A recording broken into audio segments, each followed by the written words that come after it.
Appreciate everyone coming today.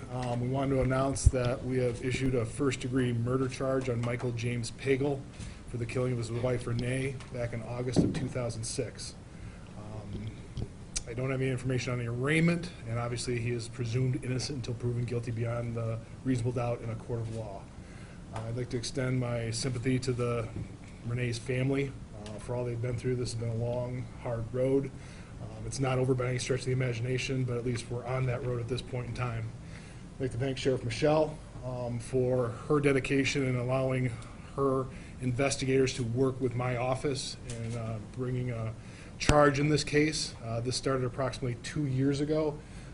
The Prosecuting Attorneys Association of Michigan has a cold case review team. They contacted me saying, hey, does Kent County have anything that they may want to review? And the Pagel case came to mind. So I reviewed the file, went through the boxes that were in the Sheriff's Department's files.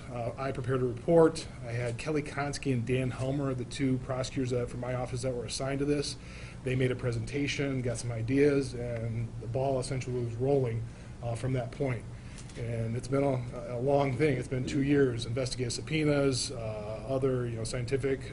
Thank Joel Schultze and the Michigan State Police Crime Lab for all their assistance in helping us out with this. But it's been a process, and we can't get into too many details at this point in time. But obviously, they've led to these charges that we filed yesterday against him. This, like I said, it's just the beginning of the criminal justice process.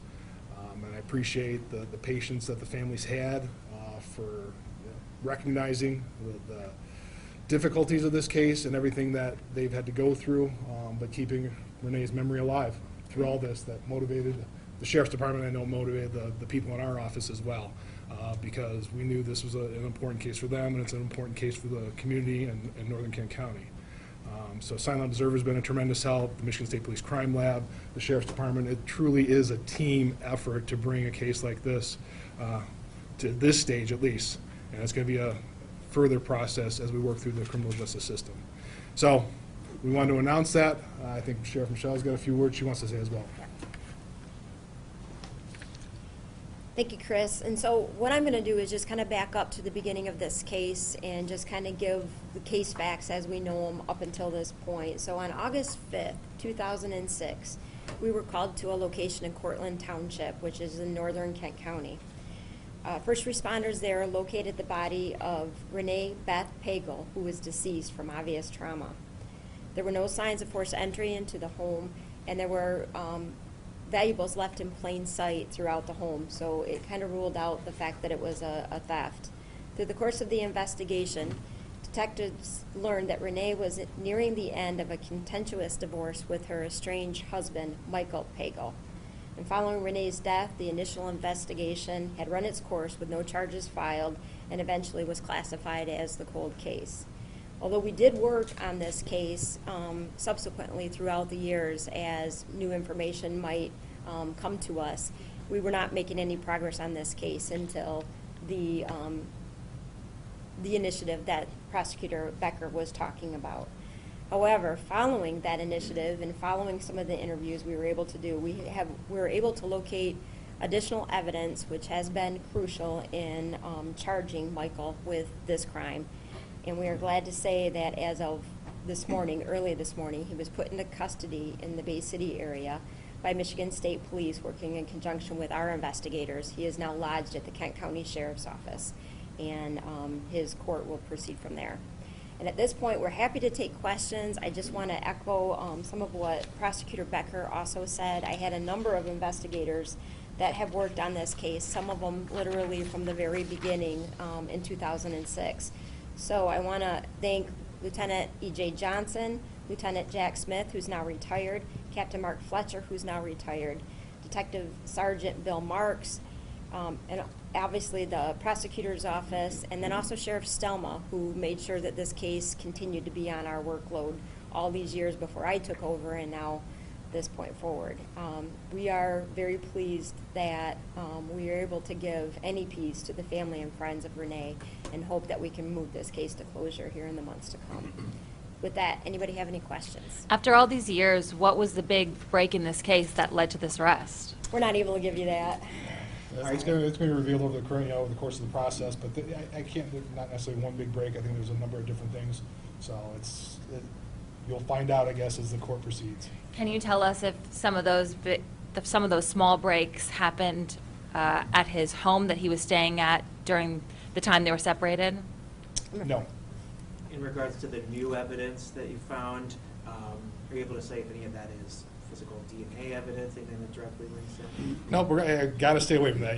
That's one of the things, in terms of the rules of ethics, even the sheriff's department is kind of bound by what controlled by prosecutors, the rules of professional conduct, and really anything that could possibly taint a jury, we can't get into too many details. You obviously know the facts of what, the initial homicide, but in terms of what led us to this point specifically to be able to file charges, it'll come through the court process. Just in regards to our suspect, Michael Pagel, was he originally cooperative with the investigation, or has it been washed? I can't really speak in detail what his level of cooperation with the case has been. At this point, he has not made a statement. Can you talk about his arrest? I know you said the Bay City area where he was at, or if he put up any fight or anything. We worked in conjunction with Michigan State Police, so our personnel were not there at the point of arrest. I have no reports of any issues taking him into custody this morning.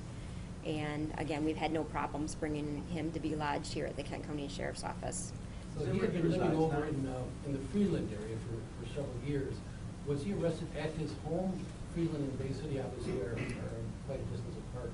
He was located at a vicinity in Bay City, was not arrested at his home. Was it his place of employment? He was not arrested at a building. Traffic stop, perhaps? I believe it was a traffic stop, but I don't have the specific location of the stop. Can you talk about what this means after all these years? I mean, 2006, that's a long time. Obviously, it went cold. Then you brought this case up again. What does this mean? Well, I think probably talk to the family members probably means, what impacts them more than, anybody else here, obviously.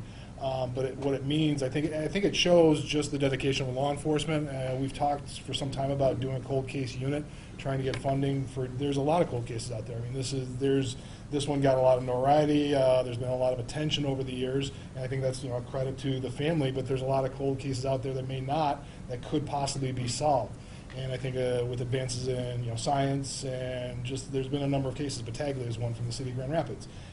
Cases sometimes can be solved even years later, and so there probably is a need for some sort of cold case unit where we can maybe devote more time, because it's a lot of time. A lot of time, a lot of resources. How many Right. investigators did you just say? So Right, we can probably and speak to that. many of them literally spent years investigating this case, thousands and thousands of investigative time, but I think it's important that every family of every victim out there knows we're not going to give up.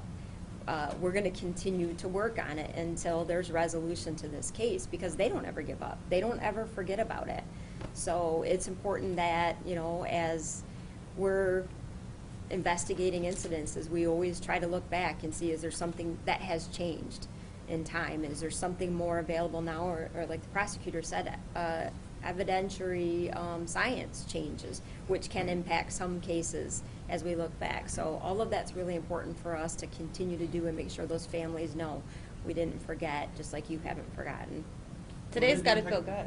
Was there new technology that had changed things for you? I can't speak to this particular case, but those are some of the things you consider when you decide to open up a cold case again. But today's got to feel good. Today feels great. Was there anything that your office found particularly special about this case? It sounds like your staff really went out of their way to look back into things. Anything in particular that struck your staff about this case?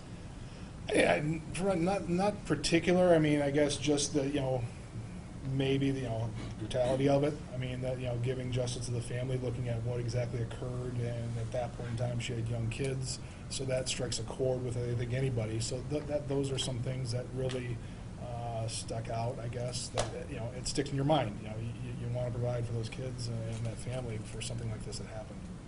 Well, do the kids know this is coming? I think they're a couple of adults now, but did you talk to them beforehand? We have communicated with the kids as these charges were coming to fruition in the last couple days, and as he was being brought into custody. So yes, we have had a conversation with them. you know if they're supportive of them? I can't speak to that. What was their reaction? I can't speak to that.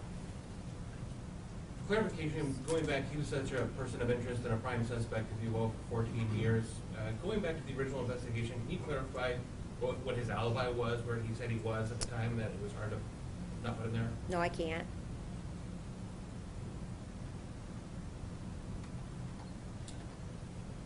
Anything else? Thank you. I just want to thank you so much. We're glad it worked out this way. I'd say it's still, it's, you know, this is, like I said, this is just the first step. You know, there's no guarantees going forward, and there's a long road ahead. So, you know, obviously this gets us on the road, but the end of the road is still quite a ways. You know, the criminal justice process can take a long time, and there's a lot of twists and turns. So I don't want to, we got to this far, we'll see what happens. Any word on arraignment? I don't know. That's, you know, you guys always ask us that. It's always up to the courts. You probably know before we do. So. Well, what did you actually authorize on the warrant? Was it felony murder? First degree murder, not felony murder, first degree murder, first degree premeditated murder. Maximum penalty, life without parole.